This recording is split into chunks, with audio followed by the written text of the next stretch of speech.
Bonjour, nous voici réunis pour un cours sur l'analyse fonctionnelle. Alors l'analyse fonctionnelle permet une très bonne réflexion sans rien oublier. L'analyse fonctionnelle, en général, on commence par la bête à cornes. La bête à cornes parce que c'est un graphique qui ressemble à deux cornes avec une tête et puis une bouche. Alors on va voir comment comment pouvoir ramasser des balles, pousser des balles avec un mini-robot comme cela. On va commencer par remplir la bête à cornes. Alors on commence toujours par le nom du produit, c'est le ramasse-balles. À qui rend-il service? Eh bien, c'est à l'utilisateur. Sur quoi va-t-il agir? Il va agir sur une balle. Il va falloir mettre certainement quelque chose à ce niveau-là, de façon à pouvoir capturer, pousser une balle en dehors d'un terrain. Dans quel but? Donc pousser une balle de ping-pong à l'extérieur d'une zone. On part de ça. On va rechercher ensemble maintenant les fonctions de service, c'est-à-dire les actions de l'objet pour répondre aux besoins. Alors, on a parmi les fonctions de service, on a la fonction de service principale et des fonctions de service contraintes. La fonction de service principale est la raison d'être du produit. Les fonctions contraintes étant imposées par l'environnement, donc tout ce qui se trouve autour du produit. Alors, fonction principale de l'objet, c'est donc pousser une balle à l'extérieur d'une zone. On retrouve ce qu'on a mis dans la bête à cornes. Comme fonction contrainte, j'en ai placé 5 ici, mais on peut en rajouter bien d'autres, et on trouve à peu près toujours les mêmes, quel que soit le produit. Alors, celle-là est très spécifique à ce ramasse-balles. Le ramasse-balles va devoir se fixer sur le mini-robot, d'une façon ou d'une autre. Ensuite, être accessible financièrement à l'utilisateur, à l'acheteur. Ça, c'est valable pour tous les produits. Préserver la sécurité de l'utilisateur. Ça aussi, le ramasse-balles doit préserver la sécurité de l'utilisateur. Alors, le sujet de toutes ces phrases, c'est le ramasse-balles. Et vous voyez que tout ce qui est marqué ici, en général, on commence par un verbe suivi d'un complément. FC4, respecter, donc verbe, respecter l'environnement. Le respect de l'environnement est de plus en plus important de nos jours. C'est une préoccupation importante. Et puis, plaire à l'utilisateur. Il faut qu'il soit, on pense tout de suite à la couleur, à la forme du ramasse-balles. Ce sont des fonctions de service vraiment classiques. On va voir cette fois-ci le diagramme pieuvre. Le diagramme pieuvre, c'est une illustration graphique des fonctions de service. Au centre, on place le nom du produit, le ramasse-balles, et tout autour, on va mettre les éléments extérieurs au ramasse-balles. Tout ce qui ne concerne pas le ramasse-balles, mais qui est en interaction avec le ramasse-balles. Alors, on va commencer par la fonction principale. On a l'utilisateur, donc qui va utiliser le ramasse-balles. La balle va pouvoir être ramassée par l'utilisateur grâce au ramasse-balles. Bon, ça c'est FP1, c'est la fonction principale. Ensuite, FC1, on avait dit qu'il devait pouvoir se fixer sur le mini-robot. Donc le ramasse-balles est bien en interaction avec le mini-robot. FC2, on a dit que le ramasse-balles devait être accessible financièrement.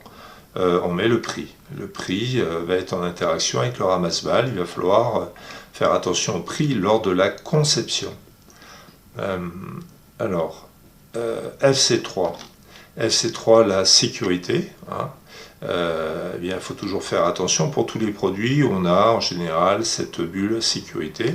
FC4, l'environnement. Là aussi, on trouve cette préoccupation d'environnement quasiment pour tous les produits. Et puis enfin, l'esthétique, préoccupation aussi classique pour l'ensemble des produits.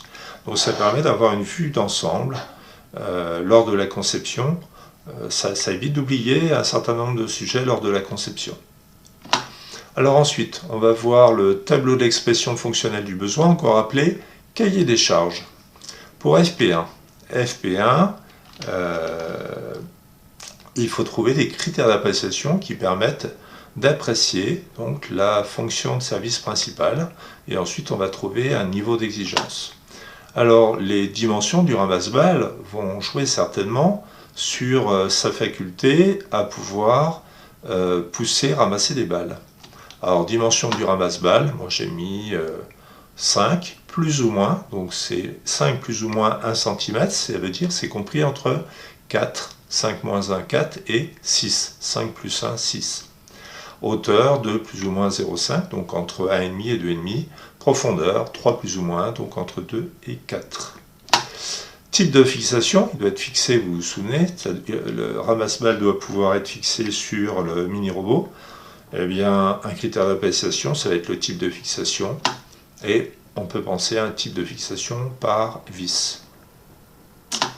Le prix, accessible financièrement, eh bien, un des critères d'appréciation classiques, c'est évidemment le prix. Et là, on va mettre un prix inférieur à 20 €, ce qui peut sembler raisonnable compte tenu des accessoires déjà vendus pour le mini-robot qui se trouve sur le site A4 Technologies. FC3, eh bien, pour préserver la sécurité de l'utilisateur, il va devoir respecter des normes. Il va falloir regarder, il va falloir chercher les normes qui existent. Et nous, les normes qui nous préoccupent, comme c'est vendu en Europe, ce sont les normes CE. FC4, voilà, donc concernant l'environnement, eh bien, le choix des matériaux peut sembler quand même très important.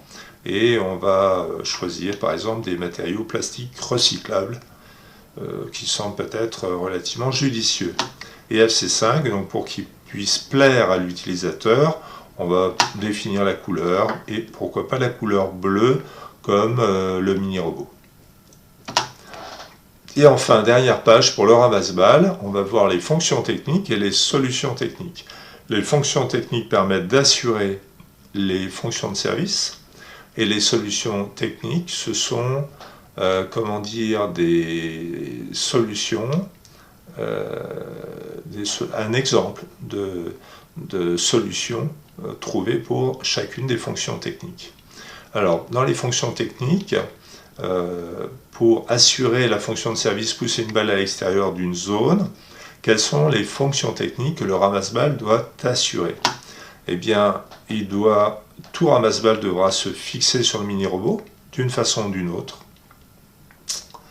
Et puis, eh bien, une solution technique pour fixer sur le mini-robot, ça peut être des vis. Et puis ensuite, capturer et pousser la balle. Hein, c'est une des fonctions techniques du ramasse-balles. Capturer et pousser la balle. Pour ça, eh bien, solution technique, ça peut être la forme du ramasse-balles en demi-cercle, par exemple. Il y a d'autres formes possibles. Donc, ce qui est marqué dans la colonne solution technique, on peut trouver autre chose. Par contre, ce qui est marqué ici, on n'a pas le choix, tous les ramasse-balles auront ces fonctions techniques.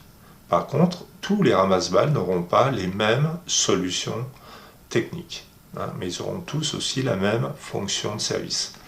Voilà, ce début de cours d'analyse fonctionnelle est fini. À bientôt, au revoir.